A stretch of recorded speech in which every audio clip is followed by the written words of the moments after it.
Trinetra Churu update में आपका स्वागत है। चूरू नगर परिषद सभागार में आज अमृत योजना के तहत बैठक का आयोजन किया गया। सांसद राहुल कसवा की अध्यक्षता में आयोजित बैठक में सभापति पायल सैनी सहित अधिकारी कर्मचारियों के अलावा जनप्रतिनिधि भी मौजूद रहे।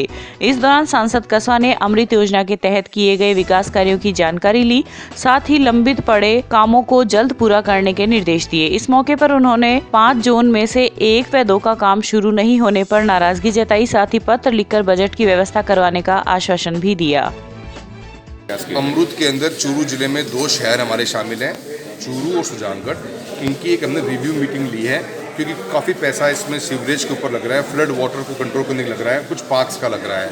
कॉन्ट्रैक्टर्स ने काम, हमारा वैसे भी ये काम बहुत लेट चल रहा है, इसी को लेकर काफ़ी मुझे शिकायतें मिल रही थी और हमने इसके बारे में आज बैठक करी है। चेयरमैन महोदय भी साथ में रही हैं।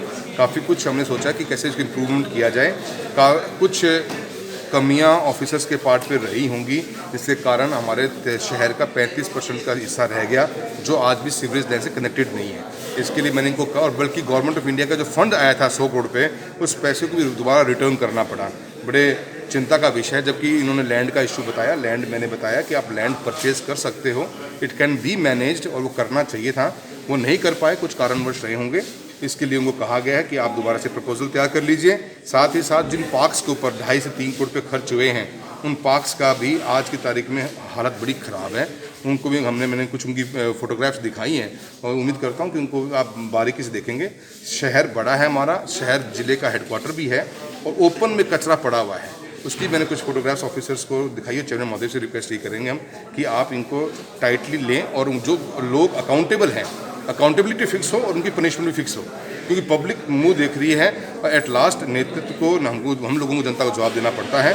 तो ऑफिसर्स के कारण हम जवाब देना नहीं चाहते, काम करिएगा। हमने आज उनको आइडेंटिफाई कराने के लिए मीटिंग करी है। आने वाले 15 फरवरी के बाद में दोबारा से एक मीटिंग लेंगे और भारत सरकार से, राजस्थान सरकार से चेयरमैन महोदय खुद बात करके कैसे चूरू को हम बेहतरीन बना सकते हैं, उसके ऊपर हमारा फोकस रहेगा। आज की जो मीटिंग सांसद महोदय के द्वारा ली गई है, निश्चित रूप से नगर परिषद अधिकारियों कर्मचारियों के एंड के ऊपर कुछ कमियां और खामियां पाई गई है। जहां तक नगर परिषद क्षेत्र के अंदर साफ सफाई व ग्रीन स्पेस का जो डेवलप हुआ है, वहां का जो विकसित करने का उसका जो कार्य था, उसमें कहीं ना कहीं कमियां जरूर निश्चित रूप से पाई गई है। और मैं उम्मीद करती हूं कि आज की इस मीटिंग के बाद में जो अधिकारीगण हैं वो इसे कड़ाई से लेंगे और मैं खुद स्वयं भी इसका समय पर निरीक्षण करती रहूंगी, ताकि फिर से ऐसी जो समस्याएं हैं वो ना आए। और चूरू की जनता से भी खास अपील है कि कर्मचारी जब अपना काम करके चले जाते हैं, उसके बाद में हमारी भी जिम्मेदारी बनती है कि हम कचरा जो है वो इधर उधर नहीं फेंके। इससे हमारी ही नहीं बल्कि पूरे शहर की छवि जो है वो खराब होती है। राष्ट्रीय बालिका दिवस पर आज रतनगढ़ स्थित राजकीय लोहिया गर्ल्स कॉलेज में बेटी बचाओ बेटी पढ़ाओ अभियान के अंतर्गत शपथ कार्यक्रम का आयोजन किया गया। मुख्य चिकित्सा एवं स्वास्थ्य विभाग के तत्वाधान में हुए कार्यक्रम में BCMO डॉक्टर मनीष तिवारी मुख्य वक्ता थे। इस दौरान डॉक्टर तिवारी ने मुखबिर योजना, लिंग जांच कानून, राजस्थान में लुप्त होती बेटियां, भ्रूण लिंग जांच की शिकायत कैसे करें आदि विषयों पर विस्तार से जानकारी दी। वहीं जिला PCPNDT समन्वयक राजकुमार एवं जिला आशा समन्वयक फरजाना ने प्रोजेक्ट के माध्यम से भ्रूण हत्या संबंधित विभिन्न वीडियो दिखाकर छात्राओं से इसे रोकने का आह्वान किया। IPS दिग्गज आनंद ने आज चूरू SP का कार्यभार ग्रहण कर लिया। इस मौके पर SPD आनंद ने कहा कि उनकी सबसे पहली प्राथमिकता रंगदारी जैसे संगठित अपराधों पर लगाम लगाना रहेगा। इसके अलावा समाज के कमजोर वर्ग, महिला व बच्चों के खिलाफ होने वाले अपराधों पर प्रभावी अंकुश लगाना उनकी प्राथमिकता रहेगी। वहीं चोरी के मामलों पर अंकुश लगाने के लिए पैदल गश्त और मोबाइल गश्त को बढ़ाया जाएगा। जो प्रथम दृष्टया मेरे मन में आ रही है, उसमें सर्वप्रथम प्राथमिकता है संगठित अपराध पर प्रभावी लगाम लगाना। संगठित कोई भी अपराध जो हो रहा है उस पर हर तरह के जो 20 बिंदु भी हैं अपने, उन पर प्रभावी एक तरह से लगाम लगाना। दूसरा, जो कमज़ोर वर्ग है समाज का, महिला, बच्चे, SC ST पिछड़ा वर्ग, उनके विरुद्ध होने वाले जो अपराध हैं उन पर प्रभावी लगाम लगाना। और तीसरा, जो जन अभियोग हैं, जो पब्लिक ग्रीवेंसेस हैं, उनकी वक्त से सुनवाई हो, वक्त से उनका निस्तारण हो। राजलदेसर के राजकीय चिकित्सालय में आज भामाशाह बाबूलाल दुधेड़िया के आर्थिक सौजन्य व रतनगढ़ विधायक अभिनेश महर्षि की प्रेरणा से नए सीसीटीवी कैमरे लगाए गए। आयोजित कार्यक्रम को संबोधित करते हुए विधायक महर्षि ने कहा कि दान करने से धन की वृद्धि होती है। दान वही व्यक्ति कर सकता है जिनके भाव अच्छे हो। भामाशाह दुधेड़िया ने कहा कि सामाजिक क्षेत्र में जो भी मेरे लायक कार्य होगा उसमें अग्रणी भूमिका निभाऊंगा। इस दौरान सीनियर लैब टेक्नीशियन कैलाश राजपुरोहित ने चिकित्सालय में सीबीसी मशीन व 2 शौचालय बनाने की मांग की तो विधायक ने मौके पर ही इसकी स्वीकृति दे दी। इस अवसर पर चिकित्सा प्रभारी डॉक्टर प्रतिभा, भाजपा नगर मंडल अध्यक्ष पवन बोथरा, देहात भाजपा अध्यक्ष अर्जुन सिंह फ्रांसा आदि उपस्थित थे। बाबूलाल जी दुधेड़िया को बहुत बहुत धन्यवाद, इनका बहुत बहुत आभार कि इन्होंने सीसीटीवी कैमरा लगवा दिए। इन्होंने पिछले दिनों घोषणा की थी, लगवा दिए बहुत जल्दी, इसके लिए इनका आभार। मुझे यहाँ पर एक सीबीसी मशीन की डिमांड की गई, जिसको मैंने मेरे विधायक कोटे से सैंक्शन कर दिया है। महिला स्टाफ ने, नर्सिंग स्टाफ ने टॉयलेट्स की डिमांड की, उसको भी मैंने कह दिया तकमीना बना करके जितना बढ़िया से बढ़िया बनाओ, उसकी भी मैंने मेरे विधायक कोटे से घोषणा कर दी है। लेबर रूम के अंदर बाथरूम की तकलीफ है, वहाँ भी बाथरूम बना लो, उसकी भी मैंने कह दिया है, उसकी भी घोषणा मैंने कर दी है। अब ये जितना जल्दी तकमीना बना करके एस्टिमेट दे देंगे उतना जल्दी मैं मेरा कोटा जारी कर दूंगा। और भी कोई कमी आए तो मुझे बता दें, पैसे की कोई कमी नहीं आने दूंगा अस्पताल के अंदर। ये आदर्श सीएचसी घोषित की है मैंने, और बार बार मैं संभालता हूं, इसलिए आपको कह रहा हूं, स्टाफ को कह रहा हूं, पत्रकार बंधुओं को भी कह रहा हूं कि आप जल्दी से जल्दी अच्छी से अच्छी व्यवस्थाएं हो, इस बात के लिए कोशिश करो। और कमी पड़े वहाँ मुझे बता दो। खजाने की चाबी मैं जानता हूँ कहाँ पर पड़ी हो, चाबी से खोल के खजाना और चिकित्सा व्यवस्था के लिए खूब पैसा ले आऊँगा।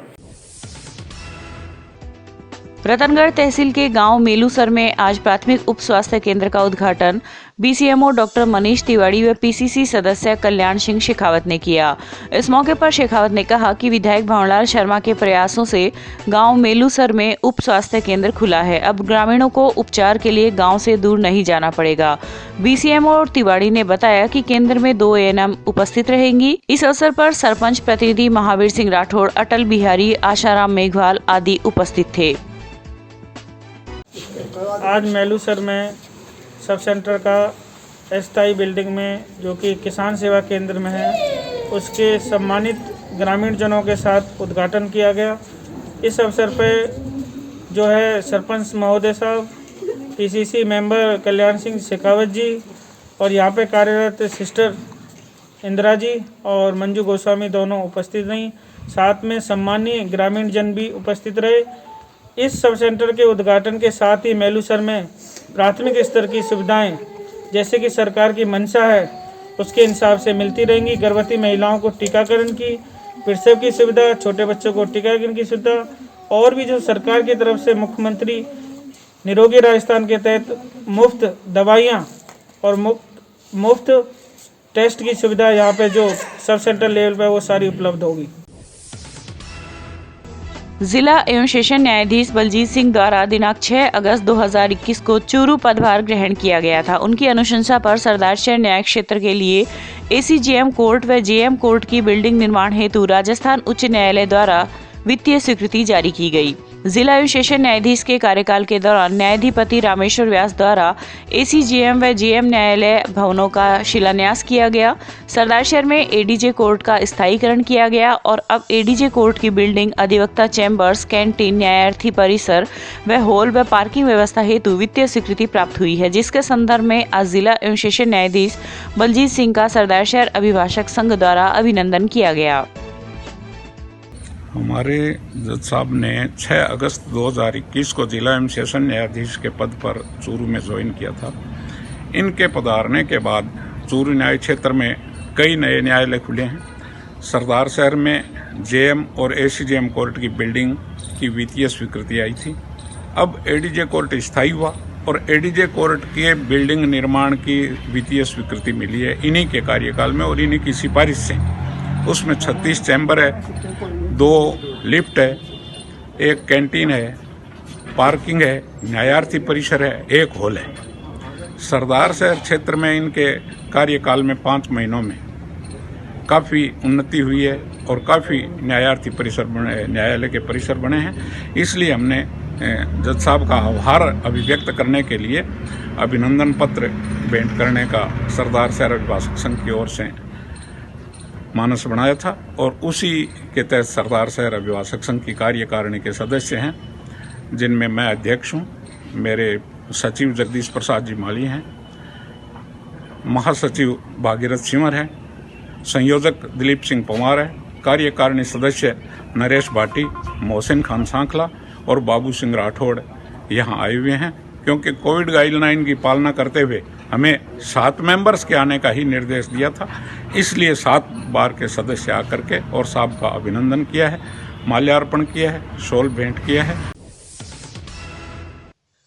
रतनगढ़ उपखंड कार्यालय का एक कर्मचारी रविवार को पॉजिटिव आने के बाद आज निर्वाचन शाखा को 72 घंटे के लिए बंद कर दिया गया है। एसडीएम विजेंद्र सिंह के निर्देश पर निर्वाचन शाखा का ताला लगाया गया है।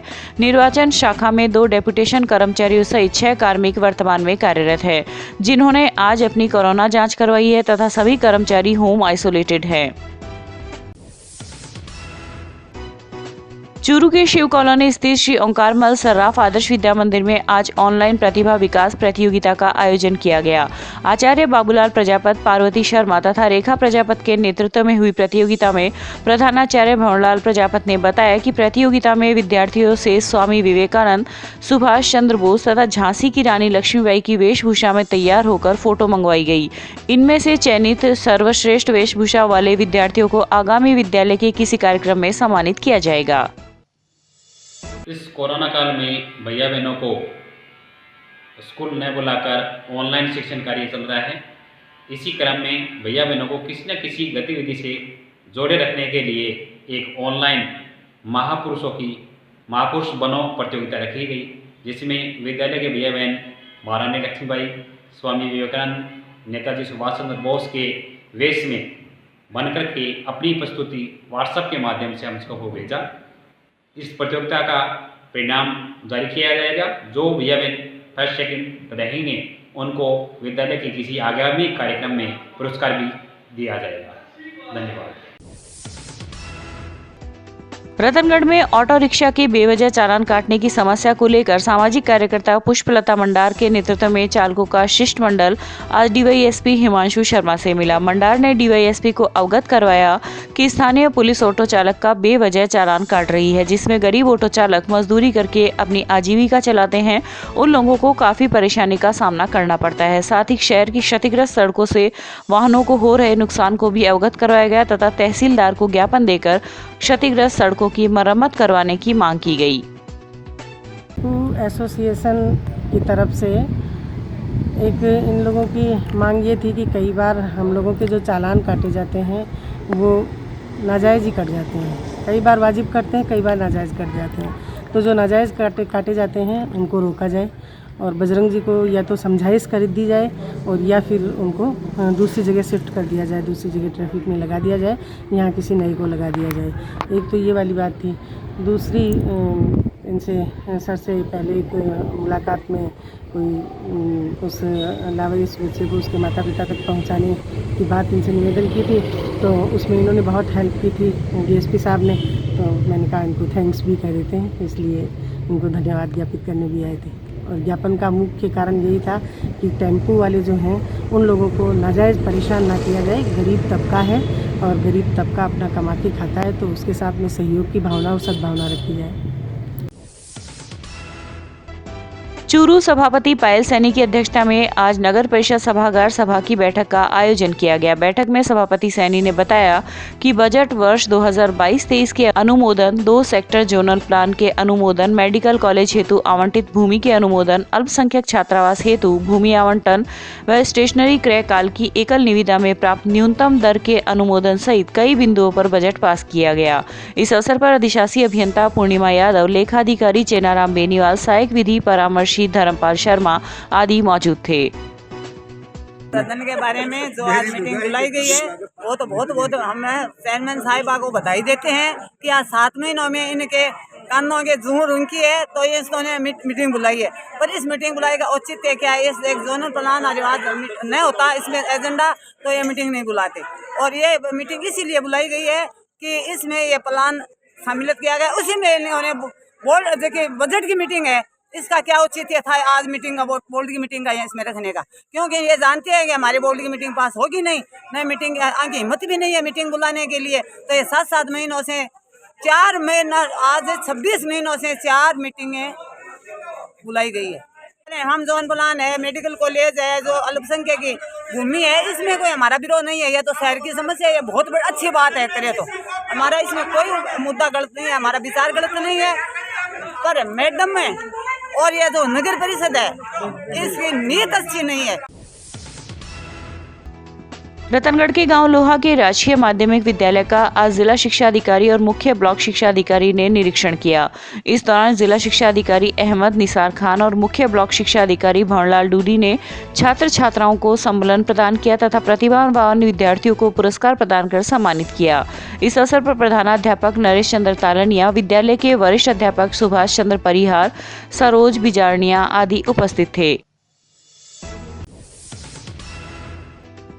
रतनगढ़ रेलवे स्टेशन से रामचंद्र पार्क तक शहर की सड़क इन दिनों काफी दयनीय स्थिति में है।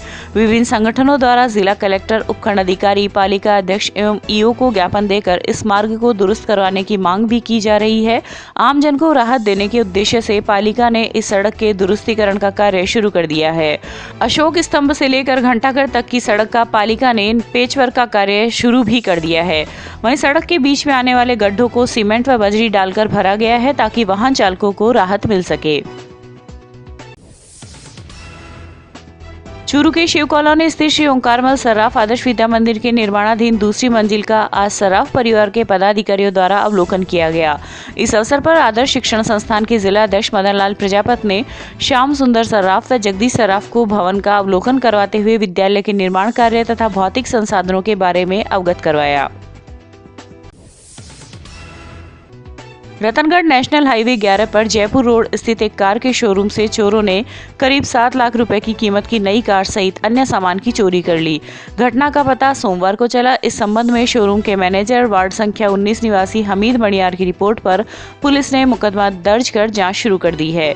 पुलिस ने बताया कि शनिवार की शाम शोरूम बंद था। रविवार को वीकेंड कर्फ्यू होने के कारण शोरूम नहीं खुला। सोमवार को जैसे ही शोरूम खुला तो शोरूम के पीछे बने वर्कशॉप में खड़ी नई सेंट्रो स्पोर्ट्स कार नदारद मिली तथा शोरूम से वर्कशॉप की ओर खुलने वाले गेट के शीशे व ताले टूटे हुए मिले। रतनगढ़ के संगम चौराहा क्षेत्र में आज एक पागल सांड ने 3 घंटे तक तांडव मचाया, जिससे सांड के हमले से 2 युवक घायल भी हो गए। घायल हुए एक 35 वर्षीय युवक के कमर में 4 टांके तथा दूसरे के पैर में चोट आई है। पार्षद रामवीर सिंह रायका ने बताया कि आज संगम चौराहा क्षेत्र में एक सांड पागल होकर इधर उधर दौड़ने लगा। सांड की जानलेवा हरकत को पहले तो लोग समझ नहीं पाए और जब पता चला कि सांड पागल हो गया है तब तक सांड ने 2 लोगों को चोटिल कर दिया। क्षेत्र के व्यापारियों ने गोरक्षक दल को सूचित किया, जिस पर विजय कुमार चौमाल के नेतृत्व में सदस्य मौके पर पहुंचे तथा 3 घंटे की कड़ी मशक्कत के बाद सांड को काबू में किया गया। संगम चौराहे की घटना है।